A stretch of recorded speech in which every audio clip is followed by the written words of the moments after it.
Científicos sostienen que habría más casos de Omicron en Guayaquil. Esto ante la confirmación de una mujer contagiada con la nueva variante del COVID-19. Hay 13 personas en cerco epidemiológico. Siguen en aumento los casos COVID. En Quito, las casas de salud privadas también reportan incremento de pacientes. 165 militares controlan el cantón Zaruma en busca de minería ilegal tras el estado de excepción decretado por el presidente Guillermo Lasso. Las noticias en Televistazo con Juan Carlos Aisprúa.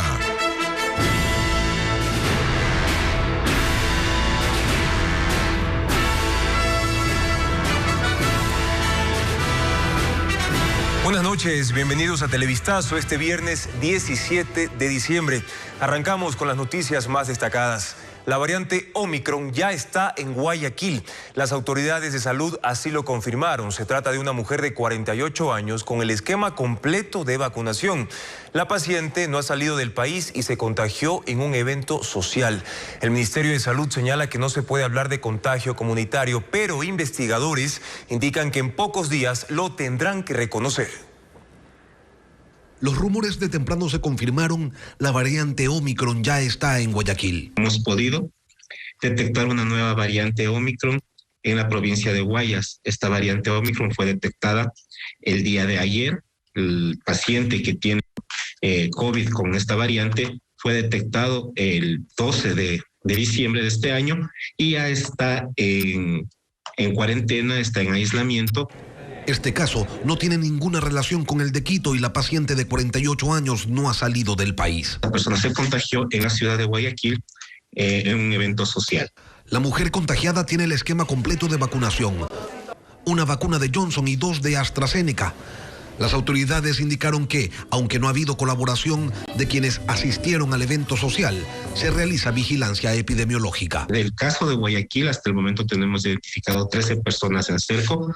Esta información ha sido un poco compleja de recopilarla, pues no ha habido una colaboración completa de la persona que está infectada. Si bien el Ministerio de Salud señala que no se puede hablar todavía de contagio comunitario, el director del Centro de Investigaciones de UES, Fernando Espinosa, señala que en pocos días más habrá que reconocerlo. Esto es cuestión de tiempo. La cantidad de positivos en los laboratorios ya está llegando al 10% y eso significa que vamos avanzando con esta variante. Pero que no es un tema para alarmarse y que en esta ocasión la ciudadanía debe jugar un rol importante porque en tiempos de pandemia la vacuna salva vidas. Tampoco debemos entrar en pánico de decir entonces 50% restaurantes, 25% centros comerciales. Yo creo que no es época para eso. La ventaja es que gracias al gobierno tenemos en Guayaquil ya el 90% de gente vacunada.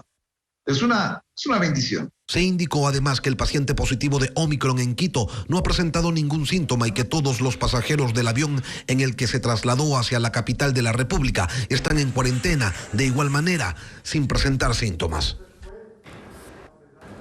Ahora sobre este tema revisemos algunas interrogantes. ¿Qué significa Omicron? Es la 15ª letra del alfabeto griego. ¿En cuántos países está presente? A la fecha ha sido detectada en 77 países, incluyendo nuestro vecino Perú. ¿Es más contagiosa? La respuesta es sí. Por sus múltiples mutaciones, expertos esperan que la tasa de transmisión de esta versión sea bastante alta, pero aún no se confirma que sea más letal. ¿Cuáles son sus síntomas? Según la Organización Mundial de la Salud, OMS, las personas infectadas con esta variante son asintomáticas o presentan síntomas leves. Los efectos reportados inicialmente en Sudáfrica, donde se originó, incluyen los síntomas habituales de COVID: cansancio, dolor muscular, dolor de cabeza también, picazón en la garganta, fiebre leve y tos seca. Sin embargo, llama la atención que los infectados no perdieron el olfato o el gusto. Y es entonces que surge otra pregunta. ¿Funcionan las vacunas? El director de emergencias de la Organización Mundial de la Salud, Michael Ryan, dijo: no hay ninguna razón para dudar de la protección aportada por las vacunas ante la nueva variante del coronavirus Omicron. ¿Se han presentado casos en niños? Hasta el momento no hay reportes y se desconoce sus efectos en ese grupo etario. Mientras tanto, continúa el incremento de la demanda hospitalaria por casos de COVID-19 en Quito. También hospitales privados reportan aumento de contagios, mientras que en la parte pública ya se preparan para lo que pasaría en enero, como nos muestra Carla Delgado. Una mayor demanda de consultas por sintomatología respiratoria ya se evidencia también en clínicas privadas de Quito. Y aunque desde hace 2 semanas se ve a más pacientes contagiados, les preocupa el abrupto incremento de estos días. No teníamos casos de COVID desde hasta antes de diciembre. Y a partir de diciembre empezamos con un repunte de casos. Empezamos 4 o 5 diarios, pero estamos bordeando 8 o 10 diarios nuevamente. Asegura que son los integrantes más jóvenes de las familias los que llegan infectados. Casi siempre la mayoría está involucrado un adolescente o una persona joven que termina infectando al grupo familiar. Y también un poco lo que se vivió en las fiestas de Quito también. Sin embargo, es en la parte pública en donde se observa el mayor número de casos a diario. En el Hospital Pablo Arturo Suárez subió el número de pacientes con coronavirus que requieren hospitalización. Nosotros teníamos 12 pacientes, se tenía un 60% ocupación, aumentaron a 14, 16, 18 y ahora teníamos aperturadas 25 camas. Ya se llenaron, entonces tuvimos que abrir más camas en hospitalización. Sin embargo, el número de personas en terapia intensiva se mantiene estable. El gerente del hospital explica el porqué. La necesidad de camas de UCI ya no fue tanto como en un inicio. Más bien, lo que ha hecho la campaña de vacunación es que si te da COVID, te dé un COVID moderado. Entonces estas camas de hospitalización, ya no de UCI. Advierte que esta casa se verán reflejadas en más atenciones. Y es que el virus en el país va ganando nuevamente terreno de forma silenciosa. En agosto había un aumento diario de 190 casos, en noviembre 218 y en diciembre 463. Es decir, los contagios casi se triplican. Más de 536,000 personas se enfermaron con el virus en Ecuador desde que inició la pandemia. Y la reapertura del puente internacional de Rumichaca estaba prevista en 3 fases. Sin embargo, el COE Nacional ya emitió una resolución que da paso a una apertura total y permanente, dejando sin efecto la medida que era progresiva. Paola Andrade con los detalles.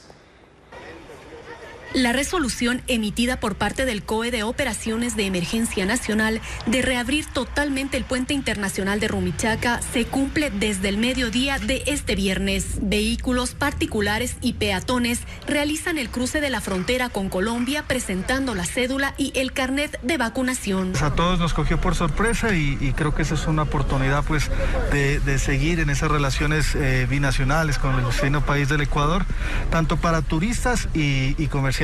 La reapertura es total y genera reacciones de varios sectores de Tulcán en la provincia del Carchi. Existe malestar principalmente en el sector comercial, pues temen la salida inevitable de dólares al vecino país en esta temporada navideña. El comercio prácticamente se lo está destrozando en la ciudad de Tulcán. Ese pequeño comercio que todavía existe en la ciudad. Primero, sorprendidos. Segundo, molestos por cómo siempre se le sigue tratando a la provincia del Carchi y a la frontera norte. ¿Por qué? Porque nosotros veníamos trabajando desde el mes de septiembre un plan de apertura paulatina del puente internacional de Rumichaca. El repentino anuncio de esta medida originó que el COE cantonal de Tulcán emita un pronunciamiento rechazando esta decisión. Tiene que ser de una manera planificada. Lo que acaban de hacer me parece un atentado, un mal manejo de la crisis sanitaria con una variante nueva. A los 3 días de haberla conocido, mientras todo el mundo cierra fronteras, acá la abrimos y de una manera totalmente desorganizada. Las autoridades locales ponen en marcha un plan de contingencia para vigilar se cumpla estrictamente el control de las medidas de bioseguridad en Rumichaca.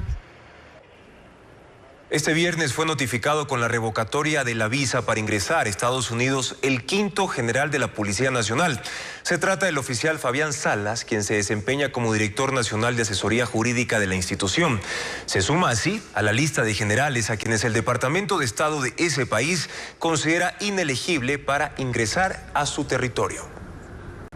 Se hacen públicas las declaraciones de bienes de generales de la policía luego del anuncio de la comandante. Recogimos algunos de los montos de los oficiales que en algunos casos superan el $1.000.000. Paul Romero sigue el tema. Tras la decisión del mando policial para que se levante el sigilo bancario de sus cuentas y las entidades de control auditen sus patrimonios, seguimos revisando la información pública que consta en la Contraloría sobre las declaraciones patrimoniales juradas de los oficiales y que son públicas. Entre las más altas constan: el general Fausto Salinas declaró entre inversiones, bienes muebles e inmuebles $1.136.141 y pasivos por $87.229. El general Pablo Rodríguez, uno de los oficiales a los que la Embajada de Estados Unidos revocó la visa, declaró activos por $797.907 y pasivos $339.365. El general Ramiro Ortega, activos $631.249, pasivos $87.229. Mauro Vargas, activos $625.300, pasivos $157.245.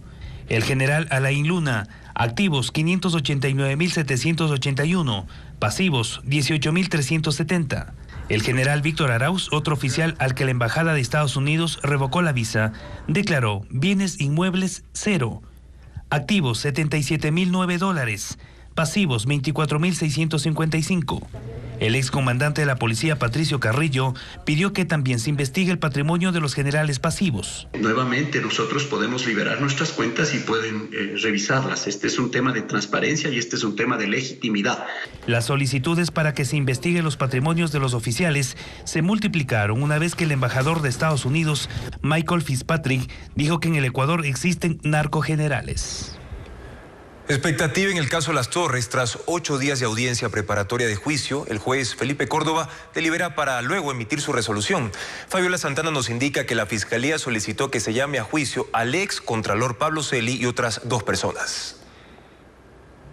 El caso Las Torres entró a etapa de deliberación. El juez Felipe Córdoba analiza los elementos expuestos por Fiscalía, Procuraduría y Petroecuador para sustentar su acusación contra el ex contralor Pablo Celi, el ex gerente de Petroecuador Pablo Flores y otros. La Fiscalía pidió que se llame a juicio a los 13 procesados por delincuencia organizada, con una pena de entre 7 y 10 años para los supuestos líderes Celi y Flores y entre 5 y 7 años para los colaboradores, entre ellos el hermano del excontralor Esteban Celi. Los abogados de los procesados, por su parte, pidieron al magistrado que dicte auto de sobreseimiento para sus clientes, pero será el juez quien tome la decisión final. El abogado de Celi dijo que su cliente no firmó el desvanecimiento de glosas. No es una decisión unilateral de parte del contralor y en el caso en particular, las glosas de No Limit no han sido suscritas por parte de Pablo Celi. Precisamente la fiscal general Diana Salazar sostuvo que el delito se cometió entre 2017 y 2020. Desde la Contraloría, Celi habría encabezado el desvanecimiento de 6 glosas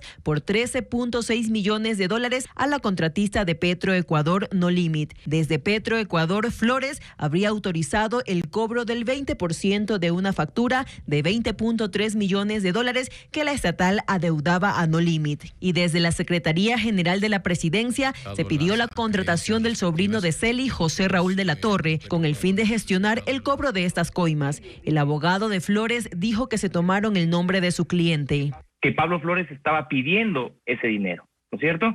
Pero de esto solo hay las declaraciones de estas personas. Y nosotros hemos presentado evidencia de la mala relación que existía entre Raúl de la Torre y Pablo Flores. El juez también analiza el pedido de cambio de medidas cautelares, entre estas las de Celi y su hermano, quienes están en prisión. Saruma se hunde. Saruma se encuentra bajo estado de excepción tras un socavón provocado por la minería ilegal. José Carlos Alvarado accedió al lugar de la emergencia para dimensionar los daños del hundimiento y la llegada de militares a esa zona. A continuación, el reporte. La mayoría de los efectivos militares llegaron durante la noche de este jueves. Son 165 uniformados que patrullan Saruma durante el estado de excepción de 60 días, decretado por el presidente Guillermo Lasso.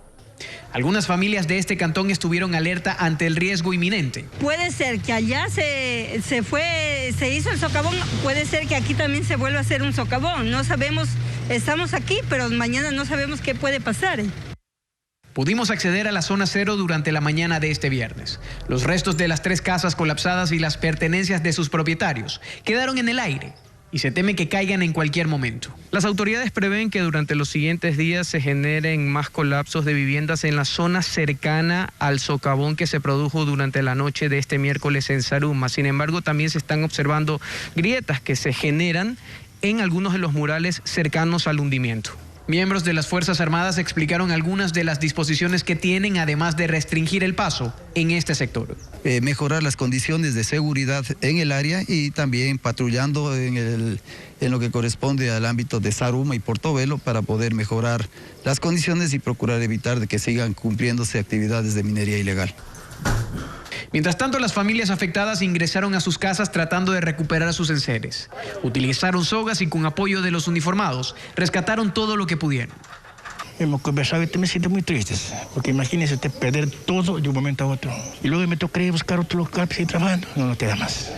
La ciudadanía clama por medidas para evitar que la minería ilegal siga hundiendo a su pueblo. Lo que está ocurriendo en Zaruma no es nuevo. Han existido advertencias por décadas acerca del peligro que entrañan las actividades de minería ilegal, pero las acciones de remediación no llegan. La situación hoy es tan preocupante que los expertos exhortan a que las soluciones lleguen ya. María Cecilia Largacha con este tema. Cuando uno ve lo que está ocurriendo en Zaruma, realmente está siendo testigo de las consecuencias. Porque para poder ver las causas habría que meterse literalmente bajo tierra. Es ahí, abajo de Zaruma, en donde se teje un entramado de túneles y galerías cuyo mayor culpable se llama minería ilegal. Y hay que subrayar la diferencia entre minería ilegal y minería artesanal. Esta minería ilegal son mineros que no siguen ninguna regla. Y lo que están haciendo es simplemente lo de moverse y cavar por abajo de la ciudad, creando fuertes instabilidades a lo que es l'urbe, la ciudad de Zaruma. La diferencia entre la minería legal y la ilegal se resume en una palabra: reglas. Por ejemplo, aquella que exige estabilizar el terreno en el cual se trabaja. Por ejemplo, cuando se va a abrir una galería, y si nosotros lo hacemos de una manera técnica, existe un diseño previo para poder realizar esa galería o ese túnel, y se van dejando pues ciertas zonas estables, ciertos pilares en función de la carga que puede haber en ese lugar. Entonces eso permite obviamente que la zona esté estabilizada. Los mineros informales tal vez entran a hacer este tipo de actividades o estas labores, no toman en cuenta estos diseños, tal vez por el desconocimiento que tienen o la falta de formación. Pero no es solo la técnica la que se viola, es también la ley. Hacer minería bajo las zonas pobladas no es legal.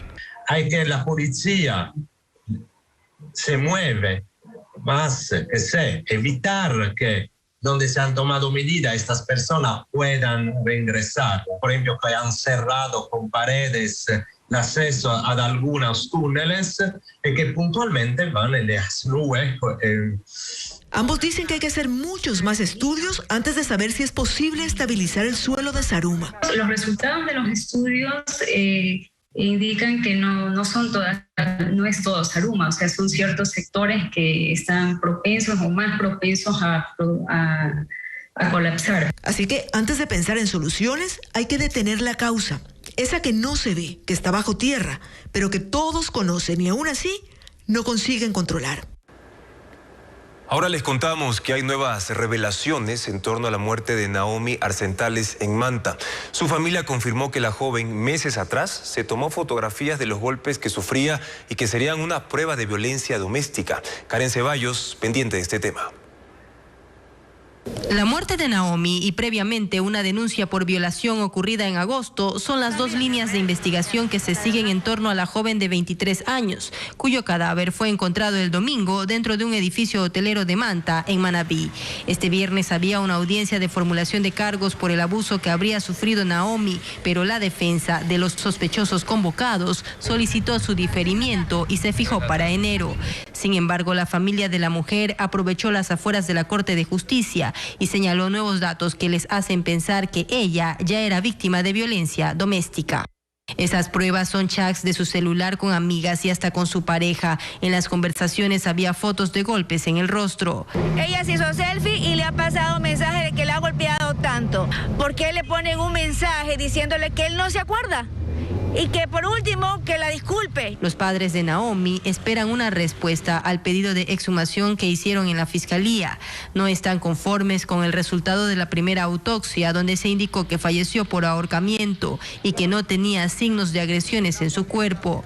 Pero la madre aseguró que al revisar el cadáver encontró algo más que una marca en el cuello. Hematomas tenía del lado izquierdo, en la cabecita, y tenía en la parte de las piernas. Eso no estaba en la autopsia. Otras revelaciones sobre el caso las dio su anterior abogado, que la acompañó en el proceso de la denuncia por violación contra 3 sujetos que tendrían negocios en Quevedo y que no eran amigos de la víctima, pero con quienes coincidió en una fiesta en un penthouse en Manta. En la mañana ella se despierta en una habitación de la cintura para abajo desnuda, encima uno de los agresores sexuales denunciados y al lado el otro. Del lado de la pareja de la fallecida, un agente fiscal de Manabí, lo más reciente es una publicación en sus redes sociales, donde indicó que se ha desencadenado un linchamiento mediático en su contra. En días pasados, también su abogado defensor rechazó las acusaciones contra su cliente. No hay, de lo que conozco, ningún elemento que haga presumir que el hecho de que Juan Carlos sea funcionario de la Fiscalía implique que él haya incidido de alguna forma en un resultado. Naomi habría dado un testimonio anticipado de la presunta violación el 6 de diciembre, es decir, 6 días antes de su muerte. Anoche se registraron 2 asesinatos en 2 sectores de Guayaquil. En uno de los casos, una niña de 9 años resultó herida de bala cuando sicarios mataron a su padre. Diego Cuenca con la crónica. Una familia vivió momentos de horror en la vía perimetral, justo en la entrada de la 8, en el noroeste de Guayaquil, donde asesinaron a uno de los suyos mientras conducía este auto. La víctima es un hombre de 36 años que este jueves fue perseguido por sicarios que iban en una moto. Uno de los ocupantes le había realizado varios impactos al hoyo occiso. Se pudo determinar que tenía 2 antecedentes anteriores. Dentro del vehículo, el fallecido viajaba con su pareja y 2 niñas. Una de ellas recibió un impacto de bala. Bien, existe una niña herida con 2 impactos de arma de fuego en una de sus piernitas. Fue trasladado al Hospital del Niño y Casa Bustamante. Ella se encuentra estable. La mañana de ese viernes en el sector hay consternación porque el crimen ocurrió en presencia de comerciantes, incluso a pocos metros de esta unidad móvil de la policía. Yo lo único que escuché fue una ráfaga de tiro y cuando escucho y ahí ya quedó el man ahí tirado. Así, en menos de 24 horas, otra menor es víctima colateral de los sicarios. Se trata de Carla, de 9 años de edad, una niña que aquí resultó herida justo en el momento que asesinaron a su padre. La última víctima mortal fue un niño de 5 años que murió este jueves tras recibir un impacto de bala en su cabeza, cuando sujetos dispararon en una vivienda en el norte de Guayaquil. Pero otros criminales dejaron sus huellas en las calles Rosendo Avilés y la 49, en el suburbio de Guayaquil.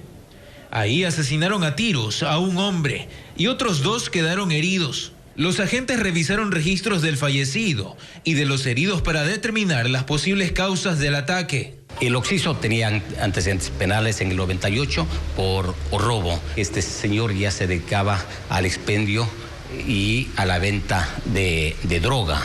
Como Benito Ronquillo, de 47 años, fue identificada la víctima. Una nueva vida que se apaga en manos de asesinos, que en lo que va del año han matado a 641 personas. Entre Guayaquil, Durán y San Borondón.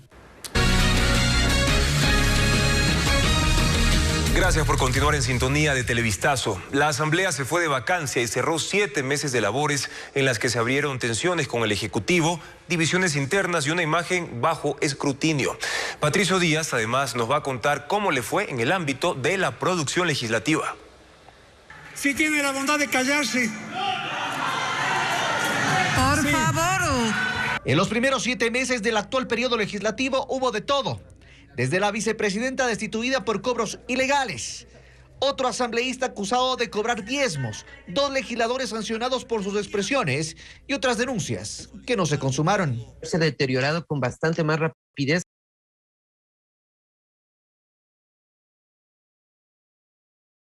legislativo, la Asamblea Nacional tuvo 42 sesiones, 153 votaciones. Pero a la hora de tomar esas decisiones, quien más se ausentó fue la presidenta de la Asamblea, Guadalupe Llori, a 31 votaciones. Le sigue el independiente Bruno Segovia con 18. Hay que exigirle que la presidenta Llori rinda cuentas a la ciudadanía al respecto de por qué no está votando. Porque, ojo, se está certificando, se está asegurando con la constatación de quórum que ella sí se encuentra dentro del Parlamento en ese momento. Pero ¿cuál ha sido la producción legislativa? Esta asamblea resolvió 5 objeciones parciales y aprobó en segundo debate 7 leyes. La Asamblea Nacional se planteó una agenda legislativa muy ambiciosa.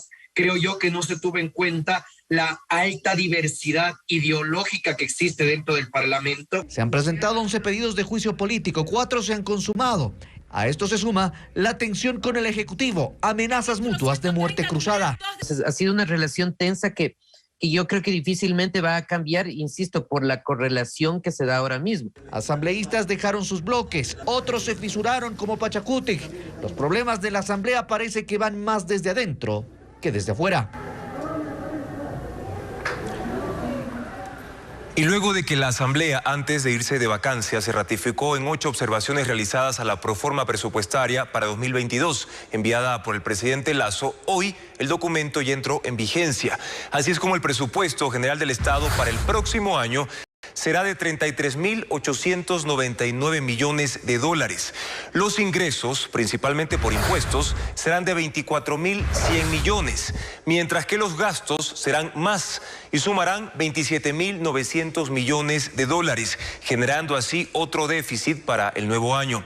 Según el Ministerio de Economía y Finanzas, en salud el gasto será de 3.409 millones, mientras que en educación se presupuestaron 3.419 millones para 2022.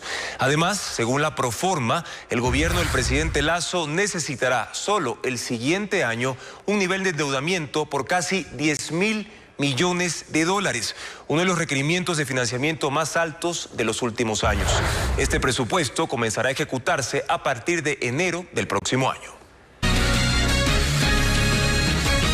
Más información aquí en Televistazo para ustedes. Continúa la aplicación de la tercera dosis de la vacuna contra el COVID-19. La afluencia a los centros de vacunación fue menor este viernes, aunque el Ministerio de Salud asegura que el ritmo de inoculación es el previsto. Francisco Garcés con los detalles. Es el ambiente de la mañana de este viernes en uno de los centros de vacunación en el norte de Quito. No hay filas, la espera es de pocos minutos y el flujo de asistentes, aunque constante, es poco. Pero para el Ministerio de Salud la vacunación avanza dentro de lo previsto. Es imprescindible que las personas se pongan su tercera dosis. Esto va a asegurar que no se enfermen gravemente, ¿no? Que esto es lo que ayudan las vacunas. Según las cifras oficiales, ya son 755.000 terceras dosis aplicadas a personal sanitario, personas de la tercera edad que ya cumplieron 6 meses desde su segunda dosis y quienes lo requieren por recomendación médica. Esto da facilidad para que también las cosas se reactiven, las personas vuelvan a una normalidad. En el Coliseo de la Universidad Central el ambiente es el mismo y quienes se vacunan invitan a que el resto de los ciudadanos hagan lo mismo. Vengan a vacunarse, es algo esencial, cuidemos a nuestros familiares. Mi esposo murió con esto, ¿por qué? Porque no tuvo ese cuidado. Hasta el momento el 84% de ecuatorianos mayores de 5 años se han puesto la primera dosis y la segunda el 75,4%. Para aumentar las cifras, este fin de semana se realizará un nuevo vacunatón en todo el país. Esperamos nosotros que en este fin de semana se llegue a los 100.000 vacunados más entre los 2 días. La presencia de la variante Omicron en el país alerta a las autoridades y por eso la vacunación se extiende a instituciones educativas, a brigadas en sectores rurales y a empresas privadas. Desde este viernes arranca el cumplimiento de lo dispuesto por las autoridades del COE Nacional. Artesanos que venden y confeccionan monigotes se autorregulan para de esta manera evitar sanciones, mientras el municipio de Guayaquil destina personal para el control de las aglomeraciones. En las calles 6 de marzo y San Martín en el sur de Guayaquil, Ruth Reyes elabora monigotes. Ella explica las recomendaciones que hará cumplir a quienes la visiten durante estos días. A las personas que vienen se les dice que si no traen mascarilla se les da una mascarilla y que usen alcohol. Es el acuerdo al que llegaron comerciantes de Años Viejos que se acogen a las disposiciones del COE nacional y cantonal, que rigen desde este viernes hasta el próximo 3 de enero. Entre ellas, la prohibición de la quema de monigotes, que dependerá de la asignación de recursos humanos, logísticos y financieros. También el horario de apertura de Playa Varadero, en Pozorja, desde las 6 horas hasta las 18 horas, como lo confirma el vicealcalde Josué Sánchez.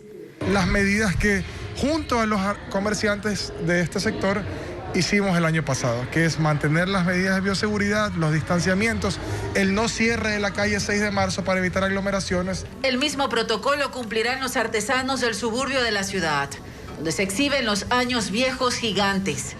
Carlos Zapata vive en las calles Medardo Ángel Silva, entre la 15 y la 16. Bueno, vamos a tratar de controlar siempre el distanciamiento, ¿no? Y que las personas utilicen mascarilla. Y si no tienen mascarilla, nosotros les brindamos una para que puedan acceder a nuestro trabajo.